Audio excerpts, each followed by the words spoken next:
Que o Senhor Jesus nos dirija, que o Senhor Jesus nos faça cada vez mais testemunhas fiéis dele. No tema testemunho nós temos a seguinte frase: o testemunho eficaz envolve a vida de quem o traz. Fala trazer porque o testemunho não é da terra, ele é do alto, ele é de Deus, ele vem do Espírito Santo. Então quem está com ele está trazendo para as pessoas da terra. Sendo assim, nós temos a seguinte divisa: mas recebereis a virtude do Espírito Santo que há de vir sobre vós, e ser-me-eis testemunhas, tanto em Jerusalém, como em toda a Judéia e Samaria, e até os confins da terra. A escola bíblica testifica a vida eterna em Jesus. A primeira missão da escola bíblica é essa, é a missão principal: testificar a vida eterna em Jesus. É para isso que a gente estuda a Bíblia, é para isso que a gente aprende a Bíblia. E o texto é muito claro em João capítulo 5, versículo 18 e versículo 39, 40 e 47, quando Jesus diz assim: disse-lhes, pois, Jesus: examinais as Escrituras, porque julgais ter nelas a vida eterna, e são elas que dão testemunho de mim. Mas não quereis vir a mim para terdes vida.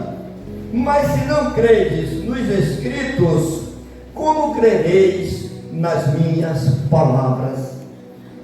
Amados, Jesus foi preciso quando ele nos disse que se não crermos nos Escritos, como podemos crer na palavra dele? Quem está aqui que conheceu Jesus pessoalmente, fisicamente, por favor, levante sua mão. Só? Amados, Jesus foi anunciado desde o início da humanidade. E as pessoas criam em Jesus por causa das Escrituras. Jesus veio há cerca de 2000 anos atrás. Viveu apenas 33 anos na terra. E o seu ministério foi de apenas 3 anos e meio. Então estamos com cerca de 2000 anos sem a presença física de Jesus para ouvir as palavras de Jesus. Então continua sendo as Escrituras o ponto-chave, o ponto básico, tanto pelo que foi anunciado do que seria Jesus antes dele ter nascido, como também de tudo que ele fez e deixou para nós depois que ele morreu, ressuscitou e subiu para o céu. Por isso que ele é taxativo quando ele diz: mas se não credes nos Escritos, como crereis nas minhas palavras? Porque as palavras dele, antes dele vir, já estavam escritas, e depois que ele veio, continuaram escritas. Então a Escritura se faz presente no passado e também no tempo atual e no futuro. A Bíblia, ela é para todos os tempos, e a sua linguagem é atemporal. Por conta disso, nós temos também o privilégio de saber de Jesus por causa da Bíblia, e de entendermos quem é Jesus por causa da Bíblia. Porque a história fala de Jesus, mas não com o conceito e nem tampouco com o contexto daquilo que ele é e para o que ele veio, o que ele prometeu e o que ele vai fazer. A escola bíblica realmente ela testifica a vida eterna, mas Jesus disse: eu sou tudo o que a Bíblia fala. Eu sou tudo aquilo prometido do que a Bíblia promete. Eu sou a razão de tudo. Quem lê a Bíblia, a única condução que precisa chegar é a mim. Não é para Moisés, não é para Maria, não é para João, não é para os profetas, não é para os legalistas, é simplesmente para Jesus. A Bíblia não conduz às boas obras, a Bíblia não conduz a nada disso. Ela conduz a Jesus, e chegando a Jesus, aí sim, você vai fazer boas obras perfeitamente. Tudo que você fizer de bom, de justo, de leal em Cristo, você vai fazer perfeitamente, porque sem Jesus, nada de bom você consegue fazer.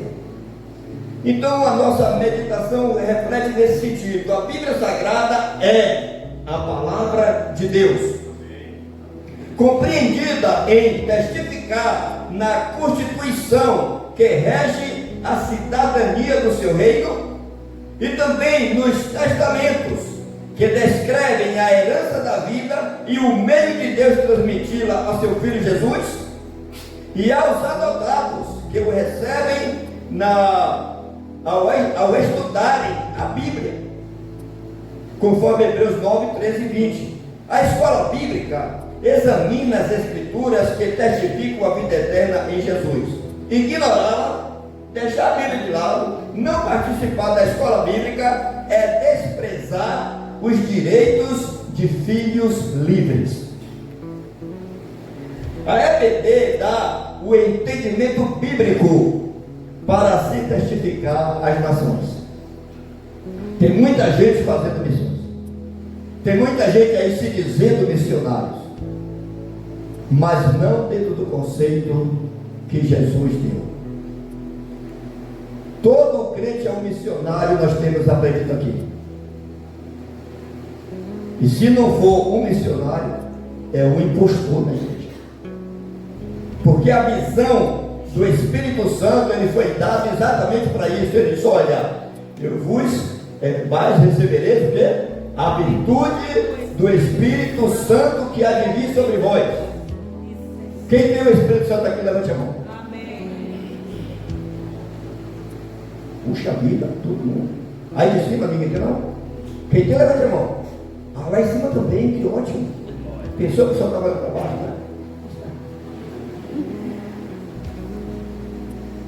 Mas então, se você tem a virtude do Espírito Santo, é para ser o que dele? E ser-me-eis testemunhas, tanto em Andaraí, como em toda a Chapada Diamantina, e toda a Bahia, e o Brasil, e até os confins da terra. A mensagem de hoje está baseada em Mateus 24, de 4 a 15. A gente pode ler, dar uma puladinha para na leitura não ser muito longa. A gente pode fazer 24 de 11 a 15 e depois. Acharam? É que leva tudo bem. A gente vai ler de 13 a 15, pode ser? Diz assim: e surgirão muitos falsos profetas, e enganarão a muitos, e por se multiplicar a iniquidade, o amor de muitos esfriará. Mas aquele que perseverar até o fim, esse será salvo. E este evangelho do reino será pregado em todo o mundo, em testemunho a todas as nações, e então virá o fim. Quando, pois, virdes que a abominação da desolação, da qual falou o profeta Daniel, está no lugar santo, quem lê, entenda. Pai, nos dê entendimento da tua santa palavra. A EBD dá o entendimento bíblico para se testificar às nações. O que devemos testificar às nações? A Igreja Batista? O que devemos testificar às nações? Os 10 mandamentos? O que devemos testificar às nações? O melhor estilo de vida na humanidade? Amados, Jesus foi claro e contundente: não vim consertar nada, eu vim buscar e salvar o que estava perdido. Todo esforço para demonstrar que é de Deus por fazer isso ou aquilo é vão, porque o testemunho do cristão é simplesmente mostrar que Cristo está com ele, tendo misericórdia. E a chave para qualquer bom relacionamento com Deus chama-se perdão. Sem o perdão não há cristianismo. Sem o perdão não há manifestação de Cristo. Sem o perdão não há testemunho.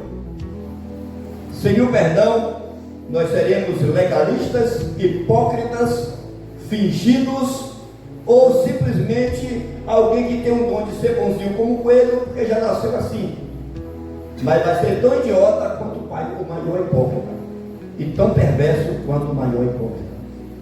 Mas quando você é conhecedor de Cristo pelas Escrituras, as Escrituras já começam dizendo: para ter Escritura é necessário que alguém leia. E para ler tem que ter capacidade intelectual. Para quem ouvir, os ouvintes têm que ter o quê? Capacidade intelectual. Pode ser o maior analfabeto da história. Pode ser alguém que não sabe fazer um logo um copo, mas quando ouve uma boa leitura, às vezes entende melhor do que quem está lendo. Porque a palavra de Deus, ela age na inteligência do ser humano e não na capacidade de conhecimentos gerais, mas no poder da simplicidade da manifestação do Senhor Jesus Cristo. Dessa leitura nós trazemos a seguinte reflexão: certo de que a Bíblia Sagrada testifica de Jesus conforme verdade na divisa deste mês, também é certo que o verdadeiro entendimento da Bíblia só é fiel contextualizando-se à pessoa e ao ensino de Jesus. Pelo que a EBD ajuda a quem lê.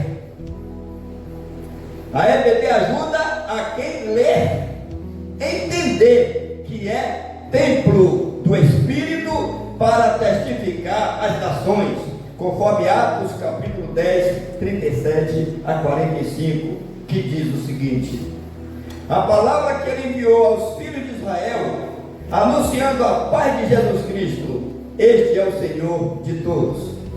Esta palavra, vós bem sabeis, foi proclamada por toda a Judéia, começando pela Galileia, depois do batismo que João pregou, concernente a Jesus de Nazaré, como Deus o ungiu com o Espírito Santo e com poder, o qual andou por toda parte fazendo bem e curando a todos os oprimidos do diabo, porque Deus era com ele. Agora Atos 10, de 42 a 45. Ele nos mandou pregar ao povo e testificar que ele é o que por Deus foi constituído juiz dos vivos e dos mortos. A ele todos os profetas dão testemunho de que todo que nele crê receberá a remissão dos pecados, o perdão, pelo seu nome. Enquanto Pedro ainda dizia estas coisas, desceu o Espírito sobre todos os que ouviram a palavra. Os crentes que eram da circuncisão, todos quanto tinham vindo com Pedro, maravilharam-se de que também sobre os gentios, sobre quem não era judeu, sobre o pessoal de Andaraí, se derramasse o dom do Espírito Santo. Amado, por isso que Jesus fala assim: conforme disse o profeta Daniel, a abominação desoladora no lugar santo, quem lê, entenda. Até hoje tem gente lendo isso e dizendo que vai acontecer uma tragédia lá na frente. A desolação veio quando o templo foi derrubado. A abominação desoladora foi ali, todo mundo confiava no templo, os romanos foram lá, derrubaram o templo e acabou. Todo mundo ficou desolado e não tinha mais proteção, porque o templo era sagrado. Mas o templo do Espírito de Deus é o crente fiel, que na escola bíblica dominical aprende a como lidar, como se relacionar com esse Espírito de Deus, que está dentro dele, sob pena de ser entristecido com as nossas atitudes, em discordância, em desacordo, em desalinhamento com o caráter de Deus. Porque ele disse que recebereis a virtude do Espírito Santo para ser testemunho de mim. Então, como dói ao Espírito Santo quando a gente toma uma atitude ou tem um comportamento que faz dele completamente desprezado, como se ele fosse um lixo ali, como se ele nem existisse ali, como se ele fosse completamente um nada, e a pessoa age, faz o que quer, sem se importar com o objetivo que o Espírito Santo queria ter com aquela pessoa que está ao seu lado, à sua frente, precisando do seu testemunho. O objetivo de Deus nos dar o Espírito Santo é para testemunhar a presença de Cristo. E não pode fazer missões sem isso. Hoje é o terceiro domingo de missões comemorado aqui na nossa igreja. Todo terceiro domingo a gente comemora missões. Mas hoje com o que está no texto: testificar e fazer discípulo das nações. A EBD dá o entendimento. Por isso é de lá, quem lê entenda, quem lê entenda. Não adianta ler a Bíblia, tem gente que lê. Tem quantas religiões aí, gente, lendo a Bíblia e desfazendo da outra, com a mesma Bíblia? É por falta de escola bíblica dominical, é por falta de uma estrutura que interprete a Bíblia dentro do contexto que falamos aqui. A Bíblia, ela caminha, ela se fecha, ela se arredonda, ela faz tudo, sobe, desce, vai para um lado, para o outro, só para apontar para o Senhor Jesus Cristo. Qualquer interpretação da Bíblia que entre em contradição com o caráter, com a pessoa e com o ensino do Senhor Jesus Cristo, essa interpretação está equivocada. E muita gente, para fazer a sua religião crescer, faz um livro próprio. Aqui é o livro da minha igreja. Pá! No dia que a igreja batista fizer isso, ela se acaba. Porque quem tem a Bíblia não precisa de fazer outro livro para contextualizar suas ideias e dizer que foi Jesus.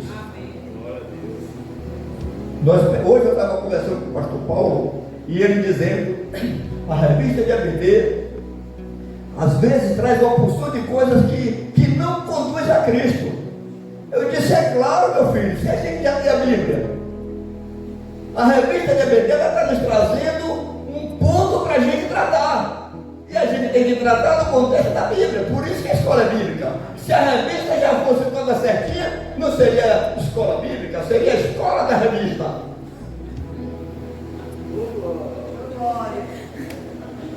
Amém? Amém? Então nós precisamos ter consciência de que as revistas estão tentando trazer uma interpretação, tentando harmonizar, mas quando entra em contradição com a Bíblia, ele diz: epa, esse assunto aqui é como alguém entende, não é a Bíblia. Amém? Amém? Porque tem gente até hoje guardando o sábado dizendo que é a Bíblia que está mandando. Está lá na Bíblia, guarde o sábado. Está lá na Bíblia, mate quem matar seu pai e sua mãe. Está lá na Bíblia, não tem que ter um vingador na família. E aí, você quer ser esse vingador? Porque a Bíblia está falando dentro de um contexto aonde as pessoas não conheciam Jesus. Porque a Bíblia ela conta a história desde o começo do mundo até o fim. E tudo levou daqui dizendo: olha, isso está errado. O costume é esse, mas está errado.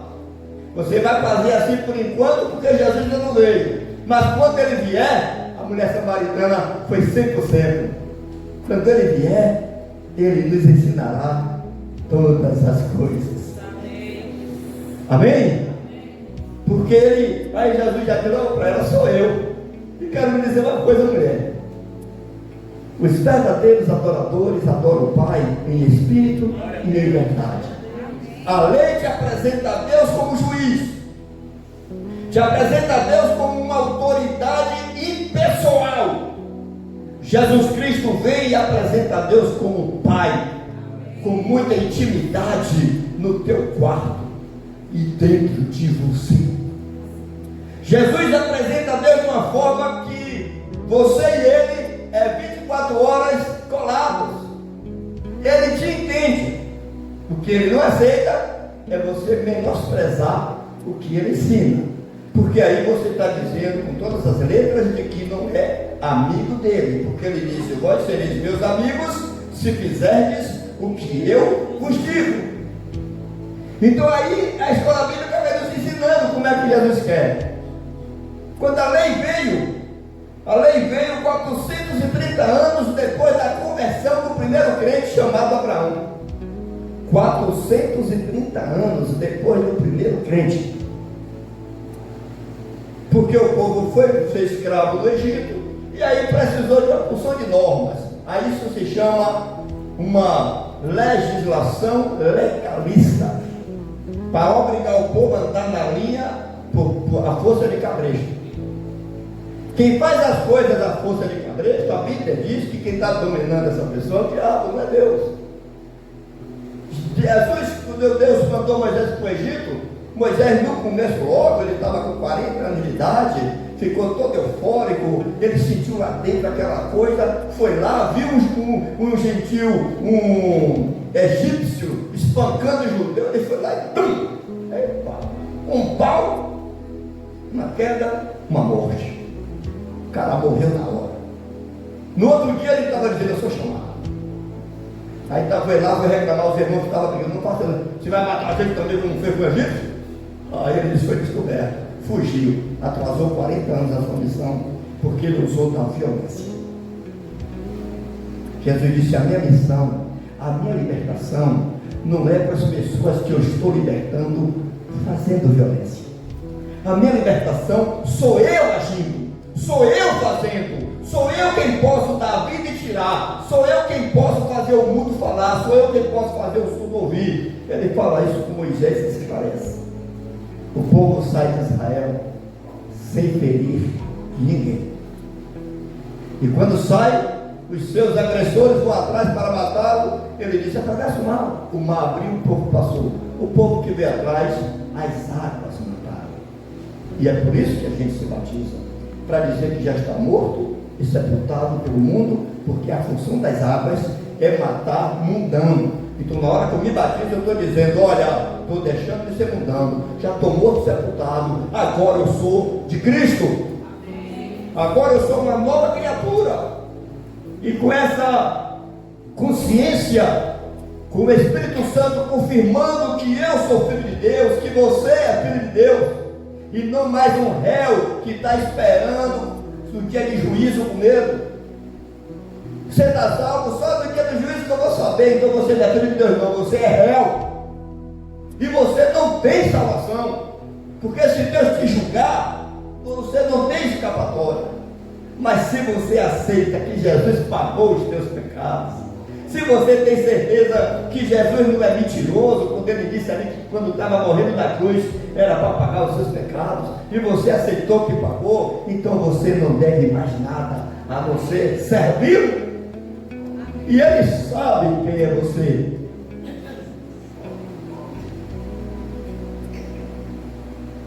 Ele sabe quem é você. Ele sabe que você não tem capacidade de testemunhar dele. Ele sabe que você não tem competência para conhecer Deus. Ele sabe que você não tem domínio sobre o seu próprio pecado. E é por isso que ele lhe dá o Espírito Santo. Mas há um conflito dentro de você, porque a sua carne continuou a mesma. O seu corpo ainda é o mesmo, revestido pela mesma carne. O seu corpo é templo do Espírito Santo. E não confunda corpo com a matéria que dá o espaço do seu corpo. Corpo é o lugar que você ocupa no espaço, e o seu corpo é templo do Espírito Santo. A sua carne, o que reveste o seu corpo, é que é do pecado, é que é ruim. Não tem um diabo e um anjo bom lutando dentro de você, não. Tem sim o Espírito Santo contra a sua carne, que ele disse que no final vai lhe dar um corpo incorruptível, onde você não vai ter mais esse conflito, porque o mal que você não quer fazer acaba fazendo, e o bem que você gostaria de fazer, nem sempre você consegue pelos impedimentos da sua própria carne, da sua própria natureza. Mas quando você tem Cristo como seu Senhor, como seu Salvador, como aquele que assumiu tudo por você, você está justificado, porque você não queria fazer aquele mal, e mesmo depois de feito, você não se sente bem por tê-lo feito, e aí vem toda a graça. Mas tem algo interessante que confunde a cabeça de muita gente, porque não tem uma escola bíblica contextualizada a Jesus. Contextualizado a Jesus, a gente sabe que o cristão já foi escolhido antes da fundação do mundo espiritual que nós falamos aqui. Ou seja, Primeiro Deus escolhe. Depois que Ele escolhe, Ele chama. E muita gente pensa que primeiro Deus chama para depois escolher. Romanos, quem lê Romanos 8, 28, sabe disso. Que todas as coisas contribuem juntamente para o bem daquele que ama a Deus, daquele que é chamado segundo o seu propósito. Aí vem o 29, porque o que antes conheceu, então Deus te conheceu antes de você existir, e Ele conheceu que você amava, porque o segredo para ser escolhido por Deus é amá-lo, porque todas as coisas contribuem para o bem daquele que ama a Deus. Então Deus lhe conheceu antes de você existir. Ele viu quem era você, e como Ele sabia que sua carne é do pecado, então Ele predestinou você para ser conforme a imagem de seu Filho. E aquele que Deus escolheu, Ele também chamou. E essa é a missão da igreja. Quem é cheio do Espírito Santo de Deus está imbuído, está com a missão de chamar os outros escolhidos de Deus que ainda nem sabem que são escolhidos. E não é para a gente achar que alguém é ruim demais a ponto de não precisar ser evangelizado.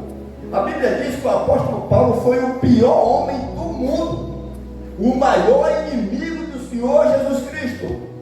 E um homem chamado Ananias estava lá orando e aparece ele, Ananias, vai lá ver Paulo, que ele está lá orando, e ele está tendo uma visão de um homem chamado Ananias chegando lá e orando para ele, ele acabou. Aí Ananias, eu? Pois é, ele já está tendo essa visão lá, e eu estou fazendo você me vir aqui para você ir lá e orar para ele, para confirmar a visão que ele teve. Ele, Senhor, esse homem é mau demais. Quanto estrago tem feito no teu nome, na tua igreja, no teu povo, e tem carta do sumo sacerdote para levar preso, para matar quem ele quiser. Aí Jesus disse, vai, porque ele vai ser grande, ele vai fazer o meu nome conhecido. Aí aquele homem tão poderoso se tornou o homem que deixou a fraqueza dominá-lo, para que na fraqueza Jesus usasse ele para se fazer de bobo para ganhar os bobos, de forte para ganhar os fortes, de legalista para ganhar o legalista, de sem lei para ganhar os sem leis. Ele se fez de tudo, de toda maneira, para ganhar todos. E a gente quer dificultar o evangelho achando que uma certa classe de pessoa não é para a gente pregar. A gente fica achando que não pode estar em determinado ambiente, porque aquele ambiente não é para crente. Olha, só não é para crente se não for crente, para estar em qualquer ambiente e ser luz e testemunhar. Não existe lugar, não existe situação que não caiba a um cristão, porque você vai dar testemunho, e não se dá testemunho fora do ambiente. Testemunho é no ambiente, é onde eu estou, é onde eu estiver. Pastor, o senhor aqui? Claro, Deus te abençoe. Pastor, me abençoe aqui na minha casa de Macumba. Meu Deus, que maravilha. Aí quando passa os 40 anos, essa pessoa se converte. Amém? Ah, pastor, entrou no baixo meretriz? Entrou. Se não entrar, se o crente não tiver caráter de Cristo, não vá. Porque aí você vai pelo moralismo. E moralismo não tem nada a ver com nosso Senhor Jesus Cristo. Nosso Senhor Jesus Cristo tem misericórdia, é graça, é o Espírito Santo dizendo, olha, ninguém mais presta, ninguém se engana, ninguém mais presta para o que eu queria, que você fosse perfeito, mas eu amo você assim mesmo, e eu quero agora que você me ajude a salvar o outro que não presta igual a você, e que você pensa que é pior porque você não faz o que ele faz, mas tem coisa que ele não faz que você faz pior do que ele. Aqui todo mundo é santinho aqui, ó. Esses crentes aqui dessa igreja, nenhum faz coisa errada. Oi? Misericórdia, né? Então todo mundo aqui peca. Sim ou não? Sim. Eu quero uma coisa bem coletiva. Todo mundo aqui peca? Sim. Glória a Deus. Todo mundo confia na graça de Jesus Cristo? Sim. Todo mundo está salvo porque não bebe, não fuma, não joga, não adultera? É por isso que está salvo por quê? a tua graça me basta. Então nós agora devemos o quê? Por causa disso agora a gente pode matar, roubar, beber, xingar, não é isso? Não. Porque se a gente está com esse amor todo de Deus, é para a gente agora dar esse amor para os outros. É para a gente mostrar essa mesma gratidão, essa mesma misericórdia. Porque a misericórdia é para quem usa de misericórdia. Porque aquele que não usar de misericórdia, não haverá misericórdia para ele. Porque o juízo é sem misericórdia para quem não usar de misericórdia. E assim, meus amados, a gente vai entender que quando diz que aquele que ficar até o fim será salvo, o texto não está falando salvo para ir para o céu. Está falando salvo da perversidade humana, da perversidade física, para dar lugar, para continuar vivo aqui na terra, salvo fisicamente, para continuar evangelizando. Por isso que diz o texto, aquele que permanecer até o fim será salvo. Aí continua, e este evangelho, e a consequência dessa pessoa que ficou vivo, é para que esse evangelho seja divulgado a todas as nações, e então virá o fim. O fim só virá depois que o evangelho for pregado a toda a criatura. E para encerrarmos Mateus 28, 18 a 20, a gente vai ver que Jesus apela de novo para o estudo bíblico. Olha como ele diz no texto. Mateus capítulo 28, 18 a 20. Disse Jesus aproximando-se falou-lhes dizendo: toda autoridade me foi dada no céu e na terra. Ide, portanto, fazei o que é discípulos? Alunos. Amém? Fazei discípulos de todas as nações, batizando-os em nome do Pai, do Filho e do Espírito Santo. Fazendo o que mais? Ensinando-os a guardar todas as coisas que vos tenho dito. E eis que estou convosco todos os dias, até a consumação do século. Quem lê, entenda. E fora da igreja, fora da escola bíblica, cada um vai entender como quer, e vai ser cada um uma própria religião, e cada um vai dizer: eu sou igreja em minha casa. Não existe igreja em casa de quem não é membro da igreja pública.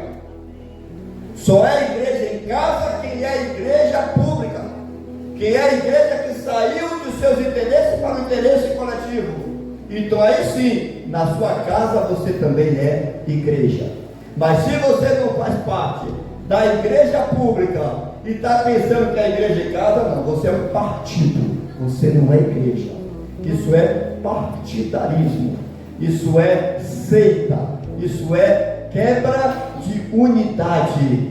Mas quando você é membro da igreja, e como a menina falou, ele passou acho que quase 3 anos na padaria, mas ela não esquecia a igreja, ela não esquecia a igreja. Oh meu Deus, me ajuda para botar mesmo. Isso é igreja, porque ela estava em casa sendo um refletor da igreja, e não fora da igreja, dizendo que não precisa da igreja grande, da igreja que é pretos e brancos, ricos e pobres, da igreja que é pessoa de todas as culturas, de toda parte do mundo, da igreja onde não há distinção de cor, não há distinção de raça, não há distinção de gênero, não há distinção de nada. É uma igreja onde tem gente que Deus salvou e preparada para salvar outros. Que Jesus nos abençoe e que essa glória de nosso Deus resplandeça sobre nós. Quem lê, entenda.